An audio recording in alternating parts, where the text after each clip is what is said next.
हे गाईज, आपण part first मध्ये सामाजिक आणि सांस्कृतिक बदल डिस्कस केले होते. पण जे विद्यार्थी फर्स्ट टाइम हा व्हिडिओ बघत आहेत त्यांच्यासाठी सांगतोय की आपण समाधान भाषण सरांच्या आधुनिक भारताचा इतिहासचा बुकचा रिव्ह्यू घेतोय. त्यामध्ये आपण पार्ट फर्स्ट डिस्कस केलेला आहे आणि त्यामध्ये ब्राह्मण समाजाबद्दल आपण डिस्कस केलं होतं. तर वेळ न दवडता मी डायरेक्ट पार्ट 2 चालू करतोय. त्यामध्ये 2 प्रवाह मी आधीच सांगितले होते. एक प्रवाह आहे देवेंद्रनाथ टागोर यांचा आणि दुसरा आहे केशवचंद्र सेन यांचा. तर देवेंद्रनाथ टागोर कोण होते? देवेंद्रनाथ टागोर हे रवींद्रनाथ टागोर यांचे वडील होते. त्यांच्याबद्दलचं कार्य आपण पाहिलं तर सर्व तत्वदीपिका सभा 1832, तत्वबोधिनी सभा 1839, हिंदू हितार्थी विद्यालय 1846, ह्या ज्या संस्था आहेत हे इयर्स आहेत लक्षात ठेवा. त्याच्यानंतर त्यांचं सर्वात महत्वाचं कार्य जगप्रसिद्ध शांतिनिकेतन जे होतं ना, रवींद्रनाथांनीच त्याचं रूपांतर विश्वभारतीमध्ये केलं. देवेंद्रनाथांचे साहित्य लक्षात घ्यायचं झालं तर तत्वबोधिनी पत्रिका 1840 हे महत्वाचं आहे आणि त्यांचं आत्मचरित्र, स्वचरित्र, जीवनचरित्र हे आहे. तर आपण आता केशवचंद्र सेन यांच्याबद्दल थोडं डिस्कस करूया, कारण यांचा प्रभाव महाराष्ट्रावर मेनली प्रार्थना समाजावर खूप आहे. तर केशवचंद्र सेन यांचा जन्म 1838 ला झाला होता आणि त्यांचा मृत्यू 1884 मध्ये. कोलकात्याजवळील गरीफा हे सेन यांचे मूळ गाव होते. आता त्यांच्याबद्दल डिस्कस करायचं तर मेन पॉइंट्स आपण डिस्कस करणार आहोत. बाकी गोष्टींमध्ये फोकस करावं, जसं कंबाईनसाठी इम्पॉर्टंट गोष्टी साल जसे इयर्स आपल्याला लक्षात ठेवावे लागतील आणि राज्यसेवेला काही फॅक्च्युअल डाटा. सो विधवा विवाह नाटक हे रंगभूमीवर केशवचंद्र सेन यांनी आणलं होतं. त्याच्यानंतर 1860 मध्ये संगत सभेची स्थापना त्यांनी केली. कशासाठी केली? सामाजिक सुधारणेला वाहून घेणाऱ्या मित्रांची. आणि त्यांची पत्नी स्वतः सामुदायिक उपासनेमध्ये सहभागी झाली होती. ब्राह्मण समाजामध्ये स्त्रियांना प्रवेश नव्हता, पण ह्या वेळेला त्यांनी हे कार्य केलं होतं. लॅटर पार्ट मध्ये त्यांनी जातीभेद, अस्पृश्यता, स्त्री शिक्षण याविषयी प्रबोधन केलं होतं. आंतरजातीय विवाह पण 1862 मध्ये घडवून आणला होता. स्त्रियाकरता त्यांचं एक महत्वाचं कार्य होतं, वामबोधिनी पत्रिका हे 1864 मध्ये त्यांनी काढलं होतं. त्यांच्या कार्याचं गौरव ब्रह्मानंद ही उपाधी देऊन करण्यात येतं. लॅटर पार्ट मध्ये आपण काही त्यांचे न्यूजपेपर्स मध्ये वगैरे पाहू शकतोय, पण तो जास्त फॅक्च्युअल डाटा होईल. मी एक तुम्हाला नॉर्मल सांगतो. संडे मिरर मध्ये पण, तसेच मद न घरल हे त्यांचं लेख होतं लोकप्रिय. इंडियन मिरर 1871 मध्ये दैनिक झालं. हा फॅक्च्युअल डाटा तुम्ही लक्षात ठेवा. मी थोडक्यातच सांगितलेला आहे, खूप आहे यामध्ये. लॅटर पार्ट भारतीय ब्राह्मण समाज 1866 मध्ये त्यांनी स्थापना केली. त्यानंतर त्यांचं एक आणखीन एक कार्य आहे द इंडियन रिफॉर्म असोसिएशन. 1872 मध्ये ब्राह्मो मॅरेज ऍक्ट ब्रिटिश शासनातर्फे त्यांनी संमत करून घेतला आपल्यासाठी. केशवचंद्र सेन यांची अशी लोकप्रियता वाढत चालली होती आणि सर्व स्तरामध्ये सगळीकडे पूर्ण देशामध्ये ते फेमस होत होते. पण त्यांची लोकप्रियता वाढू लागल्यामुळे थोडं त्यांना असं वाटू लागलं की ईश्वर त्यांना आदेश देतात आणि त्यांच्याशी संवाद साधतात आणि ते ती गोष्ट प्रकट करू लागले. त्यामुळे त्यांचे साथीदार थोडे दुखावलेले होते. तसेच त्यांच्याकडून एक गोष्ट काय झाली, 15 वर्षीय कुचबिहारच्या राजपुत्राला आपल्या 13 वर्षाच्या मुलीचं लग्न त्यांनी त्याच्याशी केलं. हा बालविवाह त्यांनी संपन्न केला. त्यामुळे सर्व सुशिक्षित हिंदूंकडून त्यांची निंदा होऊ लागली आणि अनेक सहकारी त्यांच्यापासून दूर होऊ लागले. आता मी जसं सांगितलं, ब्राह्मण समाजाचा पहिला प्रवाह, दुसरा प्रवाह ते केशवचंद्र सेन. पण यांनी सुधारणा केल्या, पण हे स्वतःच आपल्या बोलण्याप्रमाणे नाही वागले. विक्षिप्त म्हणजे विचित्र असं त्याच्या सहकार्यांच्या मतानुसार वागू लागले, कारण बालविवाह वगैरे घडवून आणला स्वतःच्या मुलीचा. त्यामुळे 1878 मध्ये साधारण ब्राह्मण समाजाची स्थापना झाली. साधारण ब्राह्मो समाजाच्या स्थापनेमध्ये कोणाकोणाचा सहभाग होता? आनंद मोहन बोस, उमेशचंद्र दत्त व शिवचंद्र दत्त हे सहभागी होते। या लोकांनी काय केलं? समाज सुधारणेवर जास्त फोकस दिला। पडदा पद्धत नष्ट करून विधवा पुनर्विवाह करणे, स्त्री शिक्षण यावर भर दिला।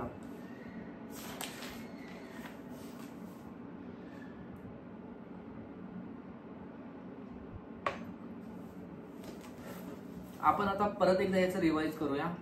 हे कंबाईनसाठी खूप महत्त्वाचं आहे आणि ह्याचे इयर्स तुम्हाला पडणार आणि क्रम लावण्यासाठी ABCD याप्रमाणे विचारलं जाऊ शकते। ब्राह्मो समाज ची स्थापना 1828 मध्ये राजा राम मोहन रॉय यांनी केली। 1833 ते 38 याचा सांभाळ द्वारकानाथ टागोर यांनी केला। आदी ब्राह्मो समाजाची स्थापना 1865 मध्ये कोणी केली? देवेंद्रनाथ टागोर यांनी। त्याचा मेन बेस काय होता? धर्म सुधारणेवर भर। भारतीय ब्राह्मो समाजाची स्थापना 1866 मध्ये कोणी केली? केशवचंद्र सेन यांनी। त्याचा भर होता आधुनिक विचार समाज सुधारणेवर भर।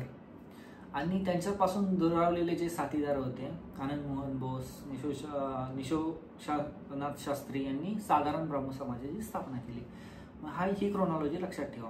ब्राह्मो समाज, आदी ब्राह्मो समाज, भारतीय ब्राह्मो समाज आणि साधारण ब्राह्मो समाज। आता आपण प्रार्थना समाजाकडे वळूया।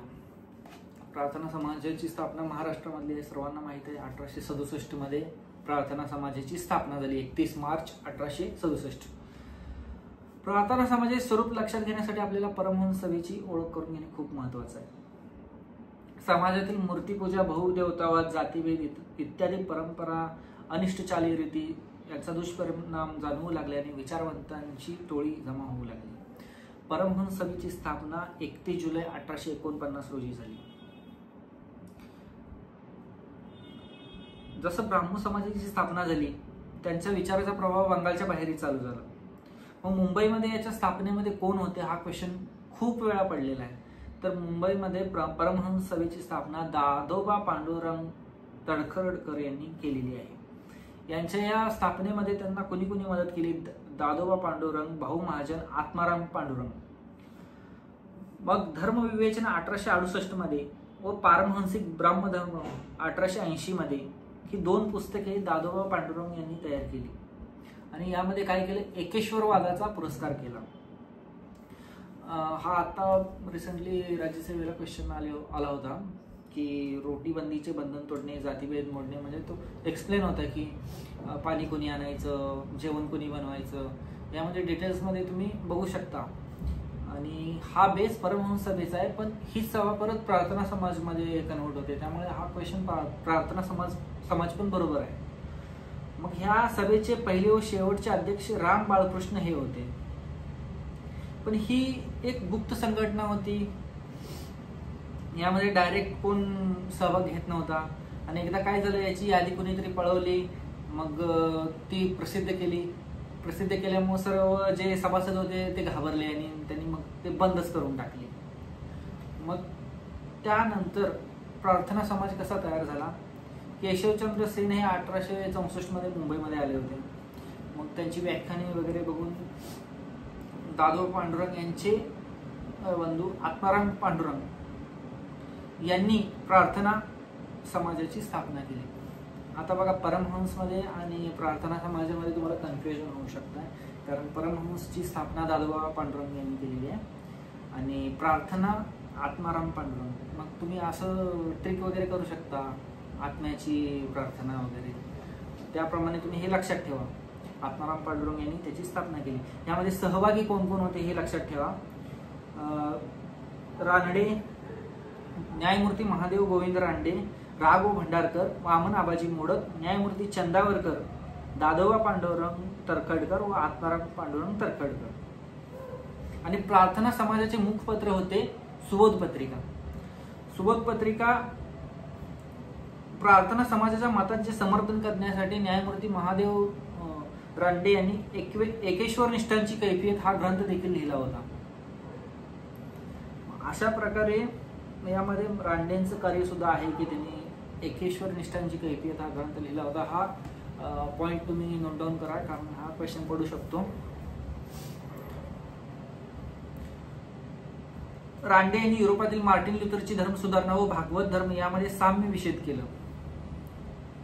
बंगालमध्ये ब्राह्मण समाज ख्रिस्ती जयंती साजरी करीत असे, तर प्रार्थना समाज तुकाराम बीज साजरी करत असे. प्रार्थना समाजाची सर्व तत्वे ही रानडे यांनीच निश्चित केली होती. तर प्रार्थना समाजातील व्यक्ती आणि त्यांचं कार्य, जसं की एक क्वेश्चन पडला होता की प्रार्थना समाजाशी संबंधित असलेले कोण कोण व्यक्ती होते. तो क्वेश्चन आय थिंक 2022-23 मध्ये राज्यसभेला पडला असेल. न्यायमूर्ती रानडे होते. त्यांचं कार्य काय होतं? डेक्कन एज्युकेशन सोसायटी, विधवा विवाहोत्तेजक मंडळी, कर्तव्य उत्तेजक सभा. डॉक्टर भांडारकरचं यांचं कार्य काय आहे? वेद व इतर धर्मग्रंथाच्या अध्ययनावरून विधवा पुनर्विवाह, प्रौढ विवाह याचा त्यांनी पुरस्कार केला होता. विठ्ठलरामजी शिंदे यांचं कार्य सगळ्यांना माहित आहे की डिप्रेस्ड क्लास मिशन याची स्थापना केली होती अस्पृश्य समाजासाठी.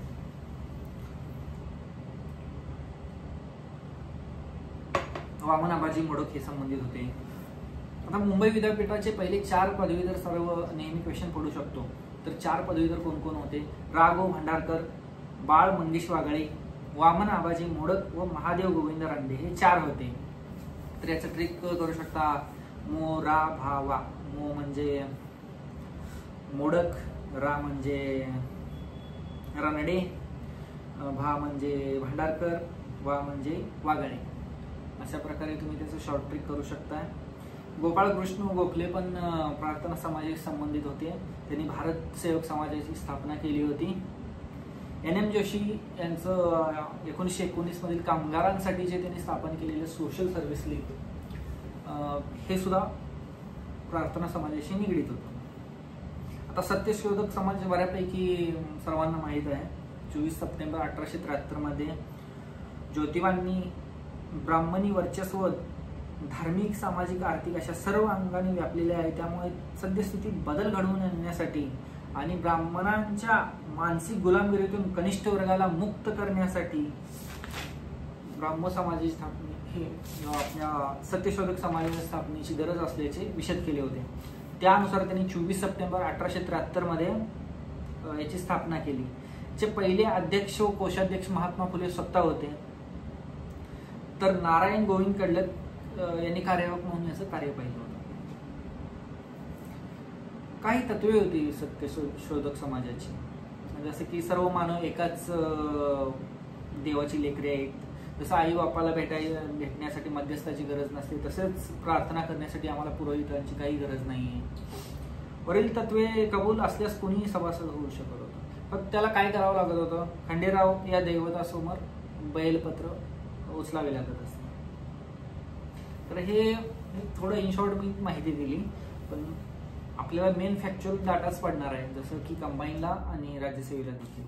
1874 मध्ये कृष्णराव यांच्या विनंतीवरून ज्योतिबा फुले यांनी सत्यशोधक समाजाची शाखा मुंबई येथे काढली. हा क्वेश्चन पडू शकतो.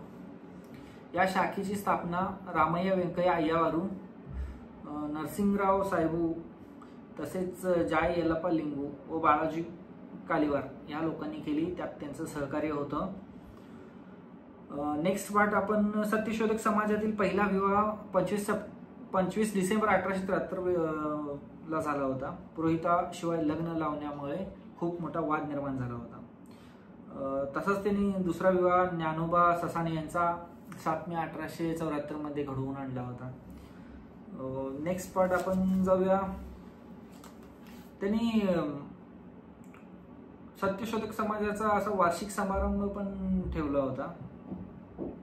त्यामध्ये विविध सभासद नोंदणी चालायची. नेक्स्ट पार्ट मध्ये आपण बघू शकतोय की सत्यशोधक समाजाचे कार्यामध्ये काय काय कार्यकर्ते होते, त्यांची नावं काय आहेत. आता नावामध्ये आपण एवढं इन डिटेल जाणार नाही, कारण त्यामध्ये तुम्ही डिस्कस किंवा स्वतः रीड करू शकता. आता एक महत्वाचं नाव येतं कृष्णराव पांडुरंग भालेकर यांनी 1871 मध्ये हितोपदेश भजन समाज याची स्थापना केली होती. आणि 1874 मध्ये भालेकर यांच्या विनंतीवरून ज्योतिबा फुले यांनी सत्यशोधक समाजाची शाखा मुंबईमध्ये काढली होती. हा आपण क्वेश्चन रिसेंटली डिस्कस केला होता. शेतकरी उठ उठ हे त्यांचे कळकळीचे सांगणे होते. दीनबंधूची स्थापना जानेवारी 1877 मध्ये सत्यशोधक चळवळीचे पहिले पत्र दीनबंधू सुरू केले. दीनबंधू सुरू केल्यानंतर काही दिवस चाललं, त्याच्यानंतर ते बंद झाल्यानंतर 1880 मध्ये मुंबईमधून दीनबंधू हे नारायण मेघाजी लोखंडे यांनी चालू ठेवलं. पहिलं कुणी सुरू केलं होतं? कृष्णराव पांडुरंग भालेकर यांनी. पुणे येथे सुशिक्षित गृहाची स्थापना 1884 मध्ये केली. दीनबंधू सार्वजनिक सभा 1884 मध्ये.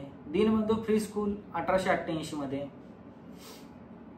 यांच्या कृष्णराव पांडुरंग भालेकर यांच्या काही कादंबरी आहेत, जसं बळीबा पाटील, 1877चा दुष्काळ, गंजीबा खेळाची अनोखी प्रसिद्ध पद्धत त्यांनीच सर्वांना माहिती देणारे लेख लिहिले. त्यानंतर डॉक्टर विश्रामरामजी घोले होते, ते शल्य चिकित्सक होते. रामय्या व्यंकय्या अय्यावरू हे मुंबईतील प्रसिद्ध कंत्राटदार होते. रामशेठ बापूशेठ उरवणे. आता हे सगळी नावं मी घेतोय, तुम्ही लक्षात ठेवा, कारण याच्या रिलेटेड कोण कोण होते हे क्वेश्चन पडू शकतो, त्यामुळे मी तुम्हाला हा डिस्कस करतोय. थोडं लेंदी वाटत असेल तरी लक्षात ठेवा. व्यंको बाळाजी काळेवार, संतोजी लाड, त्याच्यानंतर सदाशिवराव गोवंडे व सखाराम परांजपे. तसेच खूप खूप काही नावं आहेत, तुम्ही स्वतः गो थ्रू करू शकता या पुस्तकातून. आपण आता नेक्स्ट समाजाकडे वळूया. नेक्स्ट समाज आहे आर्य समाज. आर्य समाजाची स्थापना 10 एप्रिल 1875 रोजी झाली. याची स्थापना कोणी केली तर दयानंद सरस्वती. दयानंद सरस्वती यांचा जन्म मोरवी संस्थानातील टंकारा येथे झाला.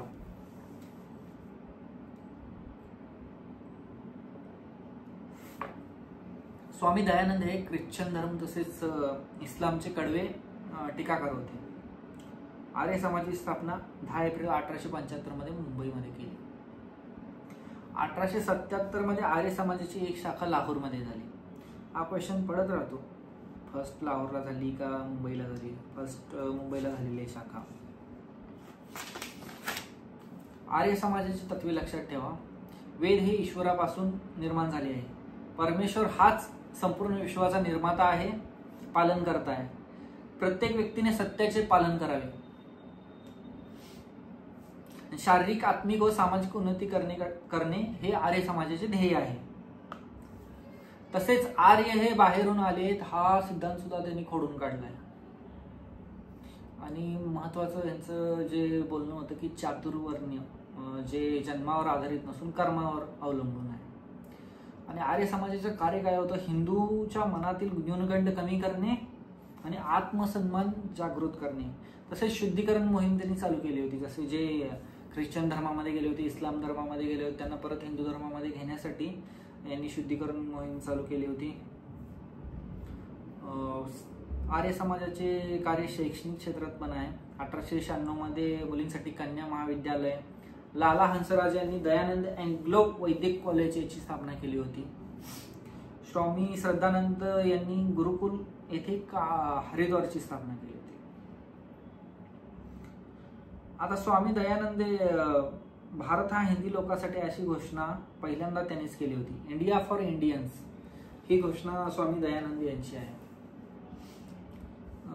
आपण रामकृष्ण मिशन बद्दल पण समजून घेऊया.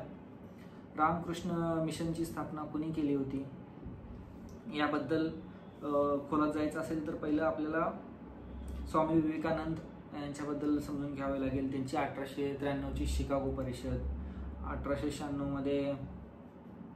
त्यानंतर त्यांनी आपल्या हिंदू धर्माबद्दल जे काही तिथं बोललं होतं त्या सभेमध्ये, ते खूप महत्त्वाचं कार्य आहे त्यांचं. नेक्स्ट पार्ट आपण हे डिस्कस करूया की थिओसॉफिकल सोसायटी याची स्थापना 17 नोव्हेंबर 1875 मध्ये झालेली आहे. तर थिओसॉफिकल सोसायटीची स्थापनामध्ये कोण कोण होते? मॅडम ब्लॅस्की ही रशियन व कर्नल ऑलकॉट हे अमेरिकन. या दोघांनी न्यूयॉर्क येथे थिओसॉफिकल सोसायटीची स्थापना केली होती. आणि हिंदू हा जगातील सर्वात मोठा आध्यात्मिक धर्म आहे हे त्यांचं मत होतं. आणि सर्व धर्माचा तौलनिक अभ्यास करणे हे थिओसॉफिकल सोसायटीचं उद्देश होता. काही काळानंतर 1907 मध्ये ॲनी बेझंट यांच्याकडे त्याचं कार्यभार गेला. त्या अध्यक्ष झाले 1907 मध्ये. यामध्ये काही महाराष्ट्रीयन लोक पण सहभागी होते, जसं काय दादासाहेब खापर्डे, काही BP वाडिया, सीताराम पंत पटवर्धन, जमनादास, द्वारकादास इत्यादी लोक यामध्ये सामील होते. तुकाराम तात्या पडवळ यांनी 1884 मध्ये या परिषदेत सहभाग घेतला होता. आपण बऱ्यापैकी सर्व सोसायटी तसेच आर्य समाज, सत्यशोधक समाज याबद्दल डिस्कस केलेली आहे. नेक्स्ट पार्टमध्ये मुस्लिम धर्मियामध्ये सुधारणा चळवळी कोणकोणत्या झाल्या. मुस्लिम धर्मियामध्ये सगळ्यात महत्त्वाची अलीगढ चळवळ आहे, सर सय्यद अहमद खान यांची. मोहम्मदन लिटररी सोसायटी, अब्दुल लतीफची. आता लिटररी वरून अब्दुल लतीफ असं लक्षात ठेवा. अहमदियावरून मिर्झा गुलाम मोहम्मद आणि जामिया मिलिया वरून मोहम्मद अली. आता हे वर्ड थोडं डिफिकल्ट वाटतात पण जोड्याजोडासाठी पडू शकतं, त्यामुळे आपण फक्त त्याचं हेडलाईन कोणी यामध्ये कार्य केलं हे समजून घेऊया. खूप फॅक्च्युअल आहे पण नवीन मुलांना थोडं जड जाईल, ज्यांचा अभ्यास झालेला आहे, ज्यांनी खूप वेळा पुस्तक वाचलेलं आहे पण वाचून वाचून बोर झालेलं आहे किंवा त्यातून काय वाचावं आणि किती वाचावं समजत नाही, त्यासाठी आपण हे रिव्हिजन करतोय. तर फरियादी चळवळ 1804 मध्ये होती, फरीदपूर बंगालमधून. याचे संस्थापक होते हाजी शरीयतुल्लाह. आणि याचा मुख्य उद्देश काय होता, धार्मिक शुद्धी करणे व बंगाली मुस्लिमातील अनिष्ट प्रथा नष्ट करणे. हाजी शरीयतुल्लाह, फरियादी चळवळ 1804, फरीदपूर बंगाल. आता नेक्स्ट पार्ट आपण डायरेक्ट जाऊया. वहाबी आंदोलन, वलीउल्लाह आंदोलन 1820 ते 1870च्या काळात झालं. हे मेनली कलकत्ता, पटना या एरियामध्ये झालं होतं, तिथाना येथे. भारतात रायबरेलीचे सय्यद अहमद शहीद यांच्यावर वहाबी आंदोलनाचा परिणाम होता. अरेबियातून ही चळवळ प्रस्थापित झाली होती सुरुवातीला. सिताना या संघटनेचे मुख्य केंद्र होते. इस्लामच्या मूळ स्वरूपाची पुनर्स्थापना करणे याचा उद्देश होता. वहाबी आंदोलनाचं एक लक्षात घेऊ शकतो की वहाबी आंदोलनामुळे लॉर्ड मेयोची अंदमान येथे एका पठाणने हत्या केली होती. वहाबीच होता तो. आणि मुख्य न्यायाधीश जॉन नॉर्मन यांची सुद्धा हत्या त्यांनीच केली होती.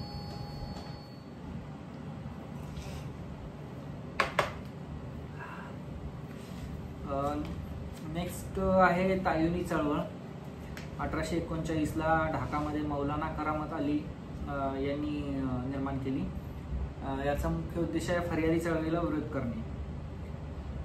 नेक्स्ट आहे देवबंद स्कूल. देवबंद स्कूलची स्थापना 1867 मध्ये देवबंद चळवळ म्हणून. आता नावं असे आहेत की लक्षात ठेवावे लागतील तुम्हाला. मोहम्मद कासिम ननोत्वी व रशीद अहमद गंगोई. यामध्ये मुस्लिमांना कुराण आणि हदीस याचं शुद्ध शिक्षण देणे आणि परकीय शासकाविरुद्ध जिहादची भावना कायम ठेवणे हा उद्देश होता. यामध्ये नंतरचा पार्ट आहे अलीगढ चळवळ. अलीगढ चळवळ ही सय्यद अहमद खान यांनी सुरू केली आधुनिकता आणण्यासाठी. 1864 मध्ये सायंटिफिक सोसायटीची स्थापना केली होती. तर 1875 मध्ये त्याचंच नाव Mohammedan Anglo Oriental college Aligarh हे झालं. नेक्स्ट पार्ट आहे अहमदिया आंदोलन, मिर्झा गुलाम अहमद. जसं की मी डिस्कस केलं होतं, ते त्यांचं काय होतं, आधुनिक शिक्षणाचा प्रसार करणे. मिर्झा अहमद यांनी पुस्तक बराहिने अहमदिया हे पुस्तक लिहिलं होतं. पण यांच्यामध्ये पण केशवचंद्र सेन यांच्यासारखे थोडे असं सोडून सुपिरियरिटी त्यांच्यामध्ये येऊ लागली. जसं स्वतःला ते येशू ख्रिस्त समजू लागले, नंतर श्रीकृष्णाचा अवतार स्वतःला समजू लागले. मग त्यांच्या या वागण्यामुळे आंदोलनात फूट पडली, वेगवेगळे लोक वेगळी झाली. तर हे अहमदी आंदोलन पाठीमागं पडलं, जे मिर्झा गुलाम अहमद यांनी 1889 ते 90 मध्ये चालू केलं होतं. टिटू मीरची चळवळ. टिटू मीर उर्फ नेथर अली यांनी बंगालमध्ये चळवळ उभी केली होती. त्यानंतर आपल्याला शीख धर्मियातील सुधारणा चळवळी अभ्यासायच्या आहेत. त्या एवढ्या डीप नाही आहेत, फक्त नाव लक्षात ठेवलं तरी चालेल तुम्ही. निरंकारी चळवळ 1840 मधली. बाबा दयाळदास. बाबा हे दयाळू असल्यामुळे निरंकारी होती असं लक्षात ठेवू शकता. त्यानंतर नामधारी चळवळ बालक सिंग यांची आहे. बालक सिंगला गुरु गोविंद दास यांचा अवतार मानतात. स्त्री पुरुष समानता हा त्यांचा बेस होता. कुका चळवळ 1849 मध्ये गुरु राम सिंग यांनी सुरू केली होती. तर सिंग सभा 1 ऑक्टोबर 1873 मध्ये अमृतसर येथे स्थापना झाली. हे सगळं फॅक्च्युअल डाटा आहे. आय होप तुम्ही रिवाईज करायला थोडं बोर झालं असेल तरी. आणि आपण डायरेक्ट आता डिप्रेस क्लास मिशन थोडं इंटरेस्टिंग आहे कारण महाराष्ट्रामधील आहे. तर 18 ऑक्टोबर 1906 मध्ये महर्षी विठ्ठल रामजी शिंदे यांनी ह्याची स्थापना केली. या चळवळीसाठी प्रार्थना समाज, ब्राह्मण समाज, ब्राह्मण चळवळ या सर्वातून त्यांना प्रेरणा भेटली होती. हा प्रवास खूप मोठा आहे त्यांचा. त्यांचं एक मत होतं अस्पृश्यतेबाबत. अस्पृश्यता हे केवळ स्थानिक अथवा धार्मिक नसून ती जाती आणि नित्य स्वरूपाची आहे. आणि हाच प्रश्न सोडवण्यासाठी त्यांनी डिप्रेस क्लास मिशनची मुंबई येथे 18 ऑक्टोबर 1906 मध्ये स्थापना केली. या संस्थेचा उद्देश काय होता? अस्पृश्य समाजात शिक्षणाचा प्रसार करणे, त्यांच्यासाठी शाळा, दवाखाने, उद्योगशाळा काढणे, अस्पृश्यता निवारण्यासाठी स्पृश्य समाजाचा पाठिंबा मिळवणे, अस्पृश्यांना नोकरीची संधी मिळवून देणे, त्यांच्या अडीअडचणी दूर करणे. डिप्रेस क्लास याचे त्यांच्या सभा व्हायच्या वेगवेगळे. त्यामध्ये लोकमान्य टिळकांचा पण सहभाग होता. त्यांचं एक वाक्य होतं ते त्यांनी असं म्हटलं होतं की जर देवाने अस्पृश्यता सहन केली तर त्याला मी देव मानणार नाही. त्यानंतर डिप्रेस क्लास मिशनच्या शाखा कर्नाटक, हुबळी, बेळगाव, विजापूर व गोकाक येथे स्थापन झाल्या. या संस्थेचं कार्य महत्त्वाचं आहे कारण या कामामध्ये घरापासून सुरुवात झाली होती. त्यांची स्वतःची सख्खी बहीण जानकीबाई पनवेल येथे मुलींच्या शाळेच्या मुख्याध्यापिका झालेल्या. अस्पृश्यांसाठी त्यांनी वसतिगृह सुरू केले. एल्फिन्स्टन रोड येथे डिप्रेस क्लासची पहिली शाळा सुरू केली. प्रार्थना समाजाचे अध्यक्ष त्यावेळेला चंदावरकर उपस्थित होते या स्थापनेच्या वेळी. मिशन मार्फत अनेक लघु उद्योग पण सुरू केले होते. महाबळेश्वर येथे शाखेत काथ्याचे दोरखंड व वेताच्या टोपल्या विणण्याचे कार्य सुद्धा सुरू होते. दुष्काळग्रस्तांना मदत 1920 मध्ये पुणे व नगर जिल्ह्यात खूप दुष्काळ पडला होता. तर त्यावेळेला त्यांनी मिशनच्या वतीने मदत केली होती. 1910 मध्ये मुरळी प्रतिबंधक सभा त्यांनी भरवली होती. मुरळीसाठी पण त्यांचं कार्य महत्त्वाचं आहे. रुपी फंड, कापड फंड, तांदूळ फंड, पेटी फंड या प्रकारचे फंड त्यांनी निर्माण म्हणजे लोकांकडून असं सामुदायिकपणे योजना राबवल्या होत्या त्यांनी. तर त्यानंतर आता ह्या सर्व झाल्या आपल्या बऱ्यापैकी सुधारणा चळवळी. पण आता एक चळवळ येणार आहे ती ब्राह्मणेतर चळवळ येणार आहे. ब्राह्मणेतर चळवळीचा बेस समजून घेण्यासाठी आपल्याला हे समजून घ्यावं लागेल की सामाजिक, शैक्षणिक, प्रशासकीय, राजकीय आणि आर्थिक वर्चस्वाच्या विरोधात जो लढा उभारला त्यास ब्राह्मणेतर चळवळ म्हणतात. हा कुठल्या जाती धर्माच्या नाही तर ब्राह्मण जातीच्या धार्मिक, सामाजिक, शैक्षणिक, प्रशासकीय व राजकीय आर्थिक वर्चस्वाच्या विरोधात जो लढा उभारला त्याला ब्राह्मणेतर चळवळ म्हटली जाते. मुख्यतः याचा प्रवाह महाराष्ट्र व तमिळनाडूमध्ये होता.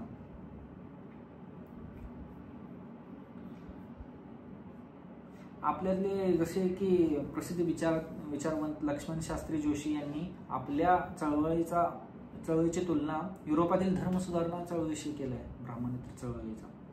आणि याचा उगम मेनली फुले यांच्या कार्यातून पण झालेला आहे. आणि उच्च वर्णीयांच्या शोषणातून मुक्त होण्यासाठी शिक्षणाचा मार्ग ज्यांनी आता निवडला आहे कर्मकांडापेक्षाही साधेपणावर भर दिला गेला. मग महात्मा फुलेनंतर शाहू महाराजांनी सत्यशोधक चळवळीला खूप मोठा आधार दिला होता. महाराजांसोबत असणारे भास्करराव जाधव, अण्णासाहेब लठ्ठे, महादेव डोंगरे यांनी सत्यशोधक चळवळ बरीच पुढे घेऊन गेले होते. जस्ट की कोल्हापूरला जे वेदोक्त प्रकरण उद्भवलं होतं शाहू महाराजांसोबत, त्यानंतर सत्यशोधक व वेदोक्त चळवळीतून ब्राह्मणेतर चळवळीची मुहूर्त वेळ रोवली गेली असं म्हटलं जातं. आता यामध्ये असं कम्पेअर पण केलं होतं सत्यशोधक चळवळ काय होती तर ही होती ब्राह्मण जाती विरोधी नव्हती तर प्रवृत्ती विरुद्ध होती. तर ब्राह्मणेतर चळवळ म्हणजे ब्राह्मण नसलेल्या पुरती मर्यादित होती आणि ब्राह्मण वर्ग विरोधी हा लढा होता. सत्यशोधक चळवळ ही राजकारणापासून दूर होती, तर ब्राह्मणेतर चळवळ ही राजकीय दृष्ट्या संघटित झाल्याशिवाय आपलं वर्चस्व आणि सामर्थ्य प्राप्त करून घेता येणार नाही असं होते. सत्यशोधक चळवळीत मूर्तिपूजा, कर्मकांड, ब्राह्मण श्रेष्ठत्व याला विरोध होता. पण ब्राह्मणेतर चळवळीचा बेस काय होता? राजकीय, सामाजिक, धार्मिक, सांस्कृतिक वर्चस्वाला विरोध करणे.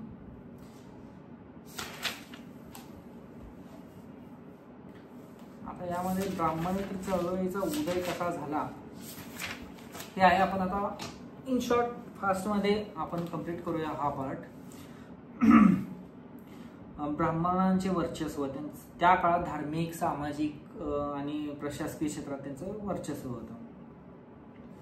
आता एडविन मॉन्टेग्यूची घोषणा 20 जुलै 1917 मध्ये त्यांनी केली. भारताला हप्त्या हप्त्याने जबाबदार सरकार देणार असं त्यांनी घोषित केलं. मग ह्या घोषणेमुळे सभासदांची संख्या वाढणार, या सर्व गोष्टी झाल्या. मग काँग्रेसमधल्या फक्त ब्राह्मण लोकांचाच फायदा होईल ह्या विचारानं मग ब्राह्मणेतर संघटनेतील लोकांनी आंदोलन करायला सुरुवात केली.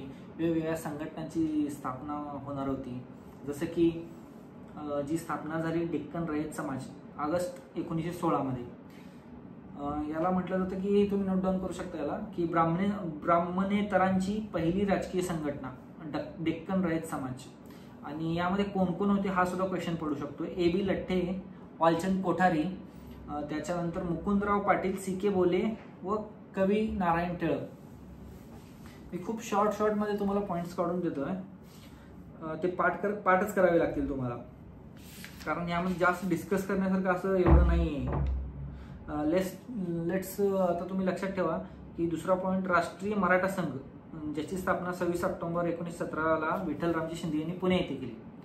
आणि त्यानंतर तिसरं महत्त्वाचं आहे all India Maratha league 19 December 1917. ही संघटना राजर्षी शाहू महाराज, त्याच्यासोबत भास्करराव जाधव, श्रीपतराव शिंदे व बाबूराव जेदे होते आणि याची स्थापना पुण्यात झाली. त्याच्यानंतर मी जसं म्हटलं वेदोक्त प्रकरण, ते आपण लॅटर पार्टमध्ये ज्यावेळेला शाहू महाराजांचं आपण डिस्कस करू. वेदोक्त प्रकरण काय होतं, पूर्ण शाहू महाराजांचं कार्यचं आपण डिस्कस करूयात. नेक्स्ट आहे शाहू महाराजांनी आपलं नेतृत्व चांगल्या प्रकारे चालवलं. जेदी कुटुंब काय होतं, बाबूराव जेदे, केशवराव जेदे कोण होते हे आपण लॅटर पार्टमध्ये आपल्याला कळेल जसं जसं आपण अभ्यास करू. आता ब्राह्मणेतर वृत्तपत्रिका कोणती कोणती होती? जागृती, हंटर, विजयी मराठा, राष्ट्रवीर, दीनमित्र, डेक्कन रयत, नवयुग.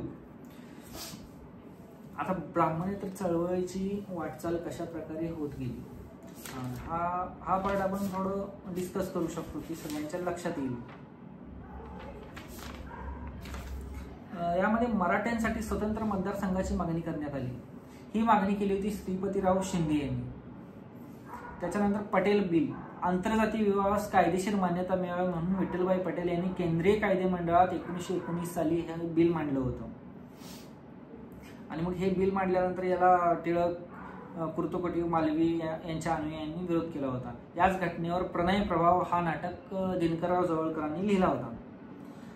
मग ह्याच गोष्टीवरून परत पुढं टिळकांना मानपत्र द्यायचा होता, तर त्याला कवी माधव जुलियन यांनी विरोध केला होता. छत्रपती मेळाची स्थापना, केशवराव जेदे यांनी 1922 मध्ये छत्रपती मेळा सुरू केला. आणि दिनकरराव जवळकरांनी छत्रपती पद्यसंग्रह पुस्तिका काढली.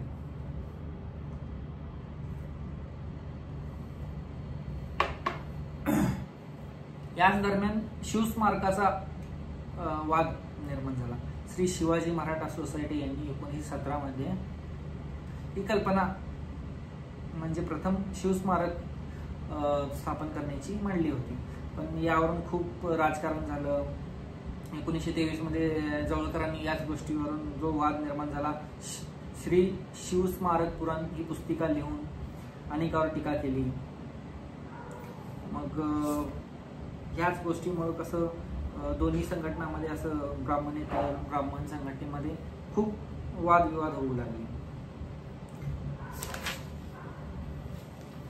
आता महात्मा फुले यांचा पुतळा प्रकरण पण खूप गाजला. पुणे नगरपालिकेमध्ये महात्मा फुले यांचा पुतळा बसवावा हे केशवराव जेदे यांनी याची घोषणा 1925 मध्ये केली होती. पण त्याला टिळक आणि चिपळूणकर यांच्या अनुयायांनी, म्हणजे त्यांच्या अनुयायांनी नाही पण त्यांचा आधीच त्याचे पुतळे होते, तर पुणे येथील नगरपालिकेने ती मागणी फेटाळली.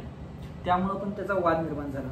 तर देशाचे दुश्मन व दिनकरराव जवळकर हे पण खूप महत्त्वाचं आहे. गणपतराव नलावडे यांनी महात्मा फुलेंची बदनामी करण्यासाठी एक लेख लिहिला होता, पुस्तिका लिहिली होती, सत्यशोधक की ख्रिस्त शोधक.